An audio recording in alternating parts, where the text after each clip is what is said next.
السلام علیکم ورحمۃ اللہ وبرکاتہ۔ اعوذ باللہ من الشیطان الرجیم، بسم اللہ الرحمن الرحیم۔ شرع لکم من الدین ما وصی بہ نوح والذی اوحینا الیک وما وصینا بہ ابراہیم وموسیٰ وعیسیٰ ان اقیموا الدین ولا تتفرقوا فیہ۔ صدق اللہ مولانا العظیم۔ قابل قدر امیر مقامی، اسٹیج پر تشریف فرما ذمہ داران جماعت، معزز حاضرین اکرام، مرد و خواتین، آج کا یہ ہمارا اجتماع ریاست گیر مہم ساتھیوں کی تلاش یعنی کارکن سازی کی مہم کا یہ حصہ ہے۔ انشاءاللہ 15 دسمبر تک یہ مہم چلے گی اور اس دوران میں ہم اقامت دین، تحریک اسلامی اور ہمارے کرنے کے کام کیا ہے، امت مسلمہ کا مقصد وجود، ان باتوں پر ہم جاننے کی کوشش کریں گے۔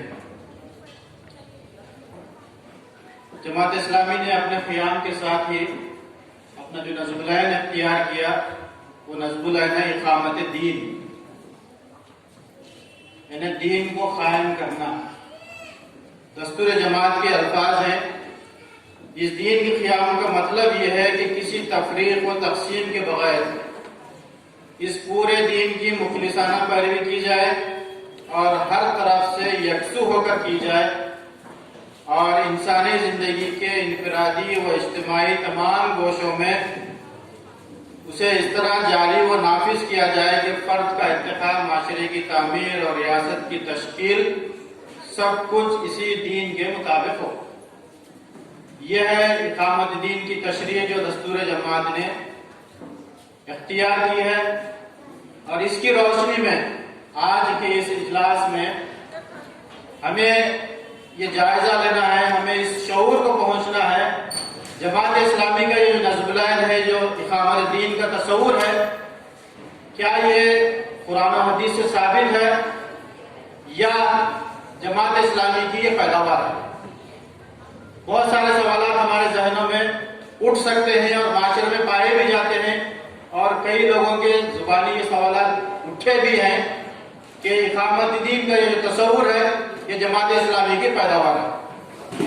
پھر دوسرا سوال یہ پیدا ہو سکتا ہے اور پیدا کرایا گیا ہے کہ جماعت اسلامی اقتدار کی ہوس رکھتی ہے، کرسی کی حرص اس کو ہے، اور کرسی حاصل کرنے کے لیے جماعت اسلامی نے دین کی آڑ لی ہے، اقتدار کی آڑ کے لیے اس نے اقامت دین کی یہ اصطلاح وضع کی ہے۔ یہ ایک سوال ہے جس کا جواب ہم کو حاصل کرنا ہے۔ پھر تیسرا سوال یہ ہے کہ اس کی ضرورت کیا ہے؟ اقامت دین کا نعرہ بلند کرنے، اس کے لیے دوڑ دھوپ کرنے، جدوجہد کرنے کی ضرورت کیا ہے؟ اللہ نے ایمان کی دولت سے مالا مال کیا ہے، اللہ اللہ کرتے بیٹھ جاؤ چپ؟ کیوں وہ کام کرتے ہو جو تم سے بن نہیں پڑ سکتا؟ تو یہ جو سوالات ہیں کہ یہ کیا اقتدار کی ہوس ہے، کیا یہ جماعت اسلامی کی پیداوار ہے، یا چپ اللہ اللہ کرنے کی میں ہی عافیت ہے، کیا اس سے آگے بڑھ کر دین کا مطالبہ کچھ اور ہے؟ یہ سوالات آج ہم کو جاننے کی ضرورت ہے۔ دستور کی وضاحت میں نے آپ کے سامنے رکھ دی ہے۔ اب آئیے دیکھیں گے قرآن و حدیث کی روشنی میں اور اولیاء اللہ کے جو تشریحات ہیں ان تشریحات کی روشنی میں ہم اس کو ثابت کرنے کی کوشش کریں، پرکھنے کی کوشش کریں کہ کیا واقعی اقامت دین یہ فرض ہے۔ بات یہاں پر فرضیت کی ہو رہی ہے۔ جب بات فرض کی ہوتی ہے تو اس سے سرسری طور پر گزر جانا، اس سے یوں ہی نظر انداز کر دینا ہمارے لیے گناہ کا موجب ہو سکتا ہے۔ تو اس بات کو ہم پرکھنے کی کوشش کریں، جاننے کی کوشش کریں۔ حضرت علامہ قرطبی رحمۃ اللہ علیہ اور علامہ اندلسی رحمۃ اللہ علیہ نے دین کا جو قیام ہے اس کے بارے میں کہا ہے، دین کو قائم کرنے کا مطلب یہ ہے کہ اس کے ساتھ ایسا معاملہ کرے کہ وہ ہمیشہ جاری و ساری محفوظ اور مستحکم رہے، نہ کوئی اس کی مخالفت کرے اور نہ اس کی تعلیمات میں کوئی اضطراب پیدا ہو۔ یہ اقامت الدین کا مفہوم علامہ قرطبی رحمۃ اللہ علیہ نے سمجھایا ہے۔ پھر اسی طرح شاہ ولی اللہ محدث دہلوی رحمۃ اللہ علیہ نے فرمایا اور لوگوں کے درمیان عدل قائم کرنا۔ اقامت الدین سے مراد لوگوں کے درمیان عدل قائم کرنا، ایک دوسرے پر ظلم نہ کرنا، اہل معاصی پر حدود قائم کرنا، اللہ کے دشمنوں کے ساتھ جہاد کرنا، اللہ کے حکم اور دین کی اشاعت کے لیے جدوجہد کرنا۔ یہ ہے اقامت الدین کی تشریح جو اولیاء اللہ نے فرمائی ہے۔ انسان کی جو حیثیت ہے دنیا میں، سب سے پہلے ہم اس کو سمجھیں۔ اللہ تعالیٰ نے آدم علیہ السلام کی تخلیق کی یا تخلیق کا ارادہ کیا، تو اس موقع پر اللہ تعالیٰ نے فرشتوں سے کہا وَإِذْ قَالَ رَبُّكَ لِلْمَلَائِكَةِ إِنِّي جَاعِلٌ فِي الْأَرْضِ خلیفہ۔ جب اللہ نے آدم علیہ السلام کو انسان کو بنانے کا ارادہ ظاہر کیا فرشتوں کے سامنے، اللہ نے ظاہر کیا کہ پھر ذرا اللہ قرآن میں سورہ بقرہ کی آیت نمبر 30 ہے، اللہ فرما رہا ہے پھر ذرا اس وقت کا تصور کرو جب تمہارے رب نے فرشتوں سے کہا تھا کہ میں زمین میں خلیفہ بنانے والا ہوں۔ انسان کی جو حیثیت زمین پر ہے، مسلمان کی نہیں، انسان کی حیثیت جو زمین پر ہے وہ خلیفہ کی ہے۔ خلیفہ یعنی نائب ہوتا ہے، جو احکام اوپر سے صادر ہوتے ہیں، جو احکام ہائر اتھارٹی سے ملتے ہیں، ان احکام کو جاری و ساری کرنا خلیفہ کا کام ہے۔ خلیفہ نہ قانون بنا سکتا ہے، نہ جو قانون آئے اس کی خلاف ورزی کر سکتا ہے۔ خلیفہ اس کا مجاز ہے کہ جو قانون اس کو ملے اس قانون کے مطابق وہ حکومت کرے، جو بھی فرامین اس کو بجا لائے، یہ ہے۔ پھر اسی خلیفہ کے تصور کو اگر ہم خلیفہ سے مراد، بہت سارے تصورات ہو سکتے ہیں خلیفہ کے۔ پھر قرآن میں سورہ سعد میں اللہ تعالیٰ نے کہا اے داؤد علیہ السلام سے مخاطب ہو کر اللہ تعالیٰ نے کہا اے داؤد ہم نے تجھے زمین میں خلیفہ بنایا ہے، لہذا تو لوگوں کے درمیان حق کے ساتھ حکومت کر۔ داؤد علیہ السلام کو اللہ تعالیٰ حکم دے رہے ہیں کہ اے داؤد ہم نے تجھے زمین میں خلیفہ بنایا ہے، لہذا تو لوگوں کے درمیان حق کے ساتھ حکومت کر اور خواہش نفس کی پیروی نہ کر کہ وہ تجھے اللہ کی راہ سے بھٹکا دے گی۔ اللہ کی پیروی نہیں کریں گے، خواہش نفس کی پیروی کریں گے تو وہاں سے بھٹک جائیں گے۔ پھر اللہ تعالیٰ نے قرآن مجید میں جو ایک اہم مطالبہ اہل ایمان سے کیا ہے، سورہ بقرہ کی آیت نمبر 208 ہے، بہت سارے ہم یاد کرتے ہیں، یاد ہے۔ اللہ تعالیٰ نے فرمایا یا ایھا الذین آمنوا ادخلوا فی السلم کافۃ ولا تتبعوا خطوات الشیطان انہ لکم عدو مبین۔ اے لوگوں جو ایمان لائے ہو اسلام میں پورے کے پورے داخل ہو جاؤ۔ اے لوگوں جو ایمان لائے ہو اسلام میں پورے کے پورے داخل ہو جاؤ اور شیطان کی پیروی نہ کرو، وہ تمہارا کھلا دشمن ہے۔ اگر ہم قرآن کی حدیث کی پیروی نہیں کریں گے تو اس کا مطلب یہ ہوگا کہ ہم شیطان کی پیروی کرنے لگ جائیں گے، اور اللہ تعالیٰ متنوع فرما رہا ہے کہ شیطان تمہارا کھلا دشمن ہے۔ اگر اسلام کے اندر پورے نہیں آئیں گے، اگر ہم دین کے حصے بکرے کر لیں گے، جو دین کی باتیں ہم کو پسند ہے اس پر عمل کرنے لگ جائیں گے، جو باتیں ہم کو ناگوار پسند مشکل نظر آتی ہیں اس کو ہم پس پش ڈال دیں گے، یا جو باتیں ہم کو اچھی نہیں لگتی مشکل نظر آتی ہیں اسے صرف نظر کر جائیں گے، تو یہ اللہ کے دین میں پورے داخل ہونے کے مطالبے کو پورا نہیں کرتا ہے۔ یہی بات اللہ تعالیٰ نے اور ایک موقع پر قرآن مجید میں یاد دلائی، سورہ بقرہ ہی کی آیت نمبر 85 ہے۔ اللہ تعالیٰ ارشاد فرماتا ہے کیا تم کتاب الہی کے بعض باتوں کو مانتے ہو اور بعض کو نہیں مانتے؟ قرآن مجید تو مکمل شکل میں مکمل دین کی حیثیت سے ہمارے سامنے ہے۔ اللہ تعالیٰ واضح فرما رہا ہے کیا تم کتاب الہی کی بعض باتوں کو مانتے ہو اور بعض کو نہیں مانتے؟ سو ایسا کرنے والوں کی سزا اس کے سوا کچھ نہیں کہ وہ دنیا میں ذلیل و خوار ہو اور آخرت میں شدید عذاب کی طرف لے جائے جائے۔ جو پسند ہے ہم لے لیے، جو پسند نہیں ہے اس کو اگر چھوڑ دیتے ہیں تو یہ اللہ کی تعلیمات سے روگردانی ہے، بغاوت ہے، اور اس کے اللہ تعالیٰ جو سزا دینا ہے اللہ تعالیٰ نے یہاں سورہ بقرہ کی آیت نمبر 85 ہے اس میں بیان فرما دیا ہے۔ پھر دین کو قائم کرنے کی جو مطالبے ہیں، اہل کتاب سے بھی اللہ تعالیٰ نے سورہ مائدہ میں اللہ تعالیٰ نے اہل کتاب سے، بنی اسرائیل سے کہا، اے اہل کتاب تم کسی اصل پر نہیں ہو، اے اہل کتاب تم کسی اصل پر نہیں ہو جب تک کہ تورات اور انجیل اور ان دوسری کتابوں کو قائم نہ کرو جو تمہارے رب کی طرف سے نازل کی گئی۔ قائم کرنا، قائم کرنے کے جو مفہوم میں نے ابھی بتایا، قائم کرنے سے مراد یہ ہے کہ اس کے مکمل تعلیمات کو، اس کے اندر کسی قسم کی کمی بیشی کے بغیر اس پر عمل پیرا ہونا، پورے حقوق پورے کر دینا، جملہ حقوق ادا کر دینا، اس کا مطلب ہے قائم کرنا۔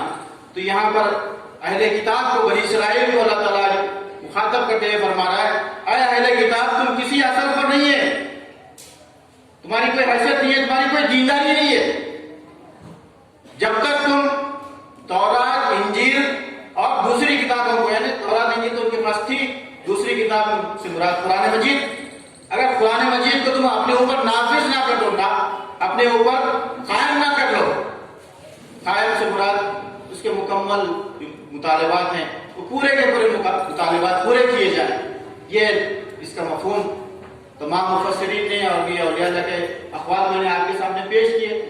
قائم کرنے سے مراد یہ ہے کہ جو دین کے احکامات ہیں تو پورے کے پورے ہم اس پر عمل پیرا ہوں، اس کے اندر کوئی تفریق نہ ہو، نہ ہم دین کے حصے وغیرہ کریں اور نہ ہی جو پسند ہے اس کو لے لیں، جو ناپسند ہے اس کو چھوڑ دیں، جو آسان نظر آئے اس کو اختیار کر لیں، جس میں مشکل نظر آئے اسے روگردانی کر جائے۔ یہ دین کا مطالبہ نہیں ہے۔ دین کا مطالبہ یہ ہے کہ اسلام کے اندر پورے کے پورے داخل ہو جائے، ورنہ اللہ تعالیٰ نے کہا کہ تم شیطان کی راہ پر چلو گے۔ تو یہ وہ باتیں ہیں جو قرآن کی روشنی میں ہم اقامت دین کو سمجھتے ہیں۔ ان تمام آیات کی روشنی میں ہم اس بات کو اچھی طرح سمجھ جائیں کہ اقامت دین کی جو فرضیت ہے، اقامت دین کا جو مطالبہ اہل ایمان سے ہے، وہ عین قرآن کی روشنی میں فرض ہے۔ اب آئیے دیکھیں احادیث کی روشنی میں اس کی فرضیت کے سلسلے میں ہمیں کیا رہنمائی ملتی ہے۔ حضرت عبداللہ بن مسعود رضی اللہ تعالیٰ عنہ فرماتے ہیں صحابہ کرام کا مقام و مرتبہ کیا ہے، اس کے بارے میں فرماتے ہیں صحابہ کرام کو اللہ نے اپنی معیت اور اپنے دین کی اقامت کے لیے پسند فرمایا۔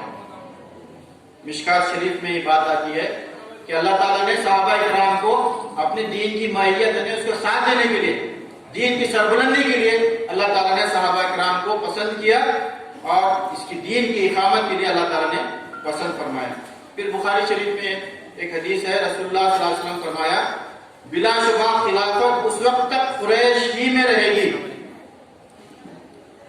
بلا شبہ خلافت اس وقت تک قریش ہی میں رہے گی جب تک وہ دین کو قائم رکھنے کا فریضہ ادا کرتے رہیں گے۔ دین کا فریضہ، دین قائم رکھنے کا فریضہ ادا کرتے رہیں گے، اس وقت تک خلافت رسول اللہ صلی اللہ علیہ وسلم نے فرمایا قریش جی کے درمیان۔ یعنی مطالبہ جو ہے، جس چیز کا مطالبہ ہے وہ ہے دین کو قائم رکھنا، دین کو باقی رکھنا۔ نماز کے بارے میں بھی آتا ہے قرآن مجید میں اقیم الصلاۃ، نماز کا جو حکم اللہ تعالیٰ نے دیا اہل ایمان کو، کہا اقیم الصلاۃ، نماز کو قائم کرو۔ مفسرین نے لکھا ہے کہ نماز کو قائم کرنے سے مراد مصلی لے کر میں اکیلے نماز پڑھنے لگ جاؤں، یہ نہیں ہے۔ میں وضو کر لوں، مصلی لوں اور نماز پڑھنے لگ جاؤں، اس کا مطالبہ نہیں ہے۔ اقیم الصلاۃ کا مطلب یہ نہیں ہے۔ اقیم الصلاۃ کا مطلب یہ ہے کہ نماز سے باجماعت کا پورا انتظام کریں۔ اور ہم دیکھتے ہیں الحمدللہ آج ہماری مسجدیں کس طرح سے، مسجدوں میں نماز باجماعت کا اہتمام ہوتا ہے۔ مسجد بنائیں، مسجد کے اندر نماز پڑھنے کے سارے سہولیات جو ہم پہنچائی جائیں، اس کا مطلب ہے کہ نماز قائم ہے، یہ ہے اقیم الصلاۃ۔ اسی طرح مطالبہ ہے کہ اقیم الدین، دین کو قائم کریں۔ تو دین کو قائم کرنے کا مطالبہ یہی ہے، جس طرح سے نماز قائم کرنے کے لیے اس کی تمام ضروریات کی ہم تکمیل کر رہے ہیں، اسی طرح دین قائم کرنے سے مراد یہ ہے کہ دین کو مکمل طور پر جاری و ساری کرنے کے لیے اس کی جو جو ضروریات ہیں وہ ساری کی ساری ضروریات کو ہم پہنچائیں اور اس کی تکمیل کے لیے ہم اپنی پوری سر دھر کی بازی لگائیں، اس کے لیے پوری جدوجہد، پوری زندگیاں اس کے لیے کھپا دیں۔ یہ ہے دین کا مطالبہ، دین کی اقامت کا مطلب۔ پھر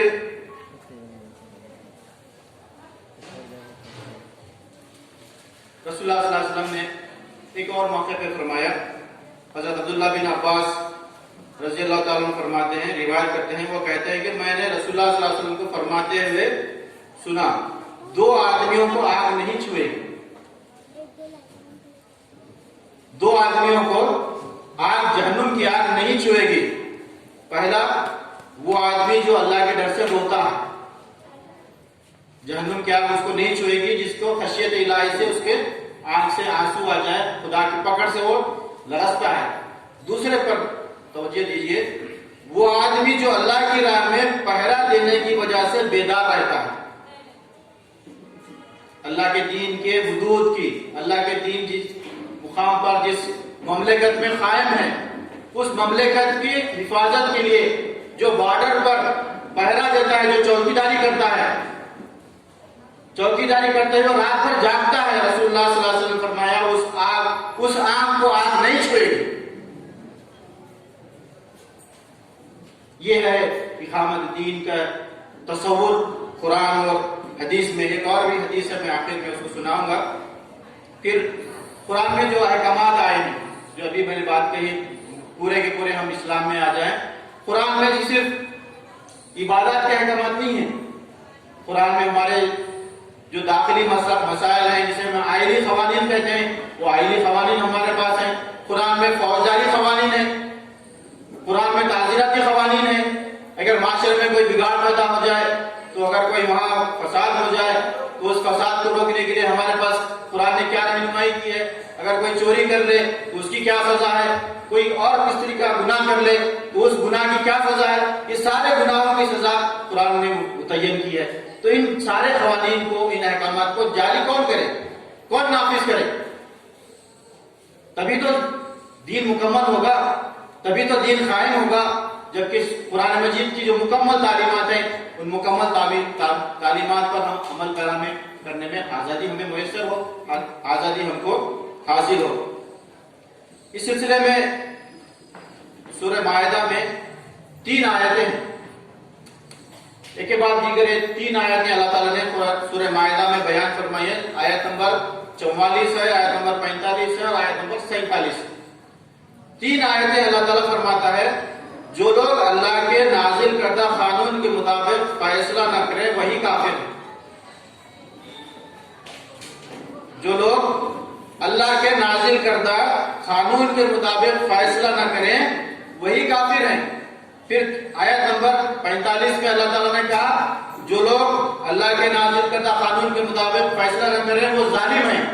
پھر 47ویں آیت میں کہا، جو لوگ اللہ کے نازل کردہ قانون کے مطابق فیصلہ نہ کریں وہ فاسق ہیں، کافر ہیں، ظالم ہیں، فاسق ہیں۔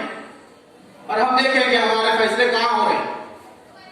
کیا ہمارے فیصلے جو ہمارے درمیان میں بھی نزاعات پیدا بن جا رہے ہیں، جھگڑے آپسی خاندان میں، ہمارے جائیدادوں کے یا طلاق کے، خلا کے، جو بھی ہمارے نزاعات، ہمارے جھگڑے ہو رہے ہیں، اس کے فیصلے کہاں ہو رہے ہیں؟ کیا قرآن و سنت کے مطابق وہ فیصلے ہو رہے ہیں؟ اللہ فرما رہا ہے، جو فیصلے قرآن کے مطابق نہ ہو، اللہ کے قانون کے مطابق نہ ہو، اور نہ ہم کرنے کے لیے ہم اس کو آمادہ کریں۔ یہاں ہمارے پاس شرعی پنچایتیں موجود ہیں، دارالقضاءات موجود ہیں۔ ہم میں سے کتنے ہیں، ہمارے مسلم سماج میں کتنے لوگ ہیں جو یہ سمجھتے ہیں کہ ہمیں عدالت کا رخ نہیں کرنا چاہیے، ہمیں دارالقضاء کی طرف جانا چاہیے، ہمیں شرعی پنچایتوں میں جا کر ہمارے فیصلے کروانا چاہیے قرآن و حدیث کی روشنی میں؟ اگر ایسا نہیں کرتے ہیں تو اللہ تعالیٰ فرما رہا ہے کہ وہی ظالم ہیں، وہی فاسق ہیں، وہی کافر ہیں۔ اگر ایسی شرعی پنچایتیں قائم نہیں ہیں تو قائم کرنا ملت اسلامیہ کی ذمہ داری ہے، یہ اقامت دین کا ایک حصہ ہے، اس کی طرف ہمیں توجہ دینے کی ضرورت ہے۔ پھر اس سلسلے میں اور بھی بہت سارے باتیں ہیں۔ میں نے آغاز میں جو قرآن مجید کی آیت تلاوت کی، شرع لکم من الدین ما وصی بہ نوح والذی اوحینا الیک وما وصینا بہ ابراہیم وموسیٰ وعیسیٰ ان اتموا الدین ولا تتفرقوا فیہ، یہ سورہ شورى کی آیت نمبر 13 ہے۔ اس آیت مبارکہ میں اللہ تعالیٰ نے کہا اس نے تمہارے لیے دین کا وہی طریقہ مقرر کیا ہے.